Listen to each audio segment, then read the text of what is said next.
Students, आज का जो हमारा टॉपिक है जो हम पढ़ने जा रहे हैं आपकी text book English text book से, वह है लाइफ। ये दूसरा लेसन है आपके इस टेक्स्ट बुक का। इसके लिखने वाले हैं रामनाथ शास्त्री।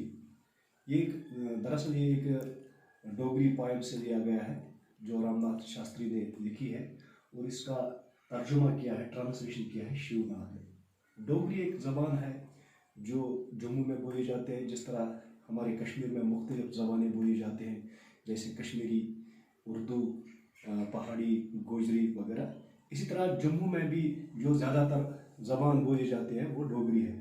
और ये लेसन उसी डोगरी ज़बान के एक पोएम है ये जो रामनाथ शास्त्री ने लिखी है, और इसका तर्जुमा शिवनाथ ने किया है।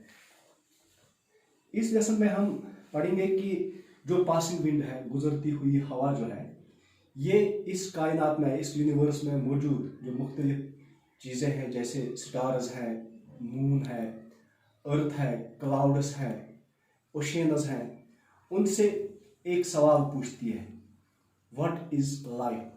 आप जानते हैं कि लाइफ का मतलब है जिंदगी, यानी ये इन सभी से यही एक सवाल करती है कि जिंदगी क्या है, व्हाट इज लाइफ। और ये सब अपने अपने तरह से इसको जवाब देते हैं कि जिंदगी का मकसद क्या है, जिंदगी का मतलब क्या है। तो सबसे पहले जो ये पासिंग विंड है, सबसे पहले ये स्टार्स के पास पहुंचती है। स्टार्स आप रात को आसमान पर देखते हैं, चमकते हैं रात को आसमान पर। तो सबसे पहले ये पासिंग विंड उन्हीं के पास पहुंचती है और उनसे सवाल करती है, व्हाट इज लाइफ, जिंदगी क्या है। चूंकि आप जानते हैं जो स्टार्स हैं इनकी अपनी रोशनी है। आपने ये पढ़ा होगा, साइंस में पढ़ा होगा आपने, कि जो तारे हम रात को देखते हैं आसमान पर, इनकी अपनी रोशनी है। ये कहीं और से रोशनी नहीं लाते, बल्कि इनकी अपनी रोशनी है। तो जब ये पासिंग विंड इनसे सवाल करती है कि व्हाट इज लाइफ, तो स्टार्स जवाब देते हैं कि हमारी अपनी रोशनी है, और इसी रोशनी से हम चमकते हैं, आसमान पर चमकते हैं। और जो दुनिया के जो लोग हैं वो रात के अंधेरे में हमारी इसी रोशनी की मदद से अपना रास्ता तलाश करते हैं। तो हमारे नज़दीक जिंदगी का मकसद यही है कि दूसरों के काम आना, दूसरों की मदद करना। जिस तरह से हम रात के मुसाफिरों की मदद करते हैं, हमारी रोशनी से वो अपना रास्ता ढूंढते हैं। और इसके बाद ये मून के पास पहुंचता है, चांद के पास पहुंचता है। और चांद के बारे में आप जानते हैं कि चांद की अपनी रोशनी नहीं है। चांद को जो रोशनी है वो स्टार से हासिल करती है। और जब ये पासिंग विंड चांद के पास पहुंचती है, तो चांद से भी यही इसका सवाल है कि व्हाट इज लाइफ, जिंदगी क्या है। तो चांद उसको जवाब देती है कि मेरे नजदीक जिंदगी जो है वो स्टार्स के बगैर कुछ भी नहीं है, क्योंकि जो मेरी रोशनी है ये मैं बारो करके इन स्टार्स से मैंने हासिल की है। और जो आप मेरे ऊपर ये ब्लैक स्पॉट्स देखते हैं, काले दाग जो आप मेरे ऊपर देखते हैं, ये इसी उधार की वजह से है, इसी उधार की वजह से जो उधार रोशनी मैंने स्टारों से ली है।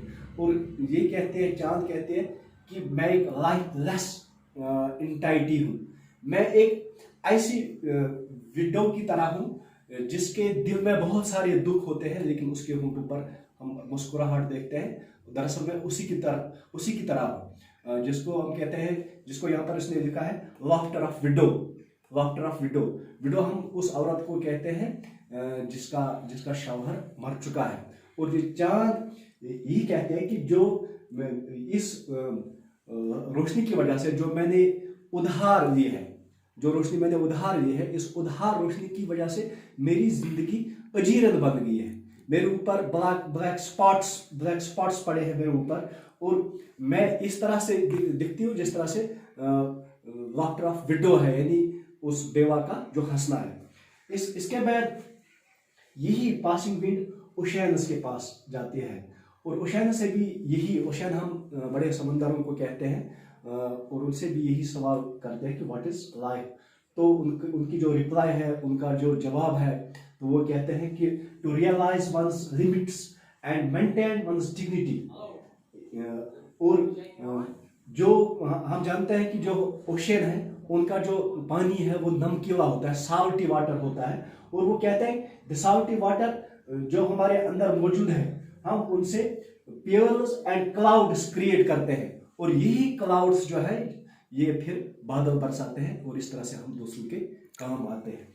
और इसके बाद ये अर्थ के पास जाते हैं, और अर्थ से भी यही सवाल करते हैं कि व्हाट इज लाइफ। और अर्थ उसको जवाब देते हैं कि मेरे नज़दीक जिंदगी का मकसद है, जिंदगी की मीनिंग जो है वो प्यार और मोहब्बत है। यानी ये अपने आप को, जमीन अपने आप को एक माँ की तरह तस्वर करती है। यानी जिस तरह से एक बच्चा अपने जिस तरह से एक माँ अपने बच्चे से शफकत, मोहब्बत और हमदर्दी से पेश आती है, यही हाल ज़मीन का है। जो ज़मीन के ऊपर जितने भी चीज़ें हैं, जिनमें इंसान है, हैवान है, पेड़ पौधे हैं, जितने भी इस ज़मीन के ऊपर जितने भी क्रिएचर्स हैं, जितनी भी जिंदगियाँ इस ज़मीन के ऊपर है, इन सबों के साथ इस ज़मीन का जो वतीरा है वो बहुत अच्छा है।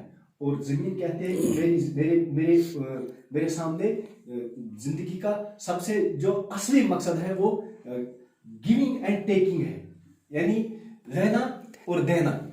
गिविंग एंड टेकिंग का मतलब है लेना और देना। यानी ज़मीन अपने अंदर जो पानी जज़ब करती है, जो पानी बरसता है, और वही पानी ये ज़मीन उन लोगों को पीने के लिए देती है जो प्यासे हैं, जिनके पास पानी नहीं है। ज़मीन के अंदर जो हम पेड़ पौधे या फसल उगाते हैं, और उस फसल से दुनिया के बाकी जो लोग हैं वो इससे फ़ायदा हासिल करते हैं, और हम इसी चीज़ पर जिंदा है। तो ज़मीन का जो आंसर है इस पासिंग विंड को, गुजरती हुई हवा को, कि मेरे नज़दीक जो इस का मकसद है, ज़िंदगी का मकसद जो है वो गिविंग एंड टेकिंग है।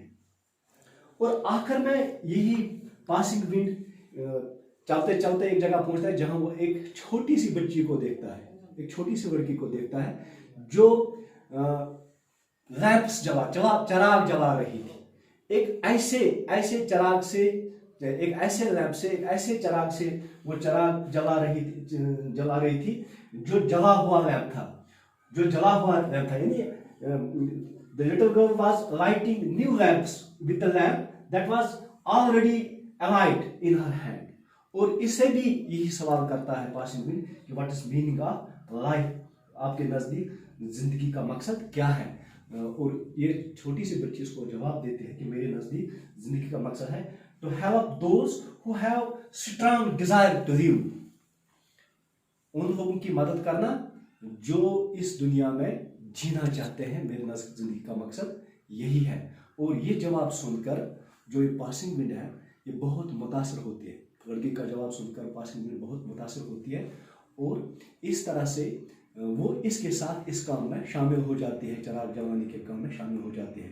मेरे बच्चों, आज इतना ही, और कल हम इस सबक का थोड़ा और इयादा करेंगे। आपका शुक्रिया। अस्सलाम वालेकुम।